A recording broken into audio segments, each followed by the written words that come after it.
Hi friends, నమస్తే. ఈరోజు మా చెల్లి వాళ్ళ ఇంట్లో సత్యనారాయణ స్వామి పూజ ఎంతో అంగరంగ వైభవంగా ఉన్నంతలో చాలా సింపుల్గా సంతోషంగా చేసుకున్నారు.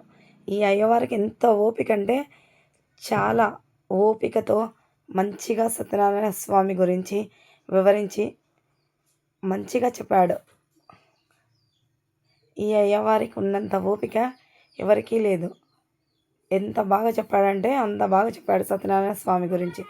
ఈరోజు మా పుట్టింటి తరపున సత్యనారాయణ చేసుకున్న దంపతులకు ఇద్దరికి వడిబియ్యం ఇస్తే చాలా మంచిదని మా సైడ్ మా చెల్లి వాళ్ళకు వడిబియ్యం ఇచ్చాము. పుట్టింటి తరపున మా అమ్మ వాళ్ళకు కొంచెం సుట్టి ఉండడం వల్ల అందుకోసం నేను తీసుకొని వెళ్ళాను. అందువల్ల నేనే ఫస్ట్ వడిబియ్యం వస్తున్నాను. ఇద్దరు దంపతులను కూర్చోబెట్టి మా సైడ్ అయితే వడిబియ్యం వస్తారండి.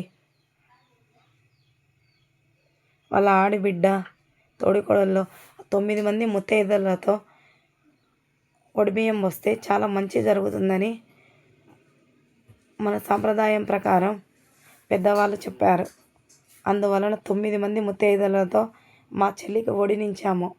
మా చెల్లి ఆయుర ఆరోగ్యాలతో అష్టైశ్వర్యాలతో సంతోషంగా సుఖంగా ఉండాలని ఆ దేవుని మనస్ఫూర్తిగా కోరుకుంటున్నాను. చూసేయండి మరి 9 మంది ముత్తైదులతో మా చెల్లికి ఎంతో మంచిగా వడినించారు. చాలా బాగా సంతోషంగా అనిపించింది. ఈ పెద్దలందరి ఆశీర్వాదం మా చెల్లెలపై ఉండాలని మనస్ఫూర్తిగా కోరుకుంటున్నాను.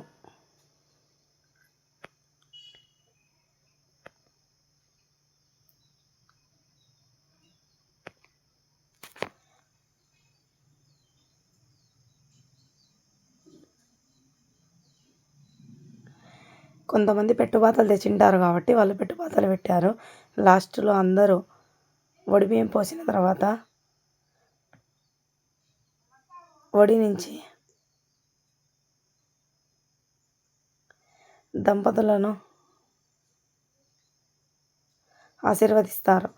ఇంటి బయటకు పిలుచుకొని పోయి కడపను వాకిలి దాటిస్తారు. వాకిలి దాటించి కాళ్ళు మొహం కడుక్కొని దిష్టి తీసి లోపలికి వచ్చి దేవుని దగ్గర ఆ వడిబియ్యం పెట్టి దేవుణ్ణి నమస్కరించుకుంటారు. ఇదండి మరి మా చెల్లెలి వడిబియ్యం కార్యక్రమం. లాస్ట్లో కొన్ని ఫోటోలు పెడతాను, ఇంట్రెస్ట్ ఉండే చూడండి. సరే మరి bye.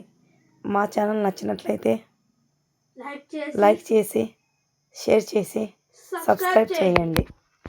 Thank you for watching.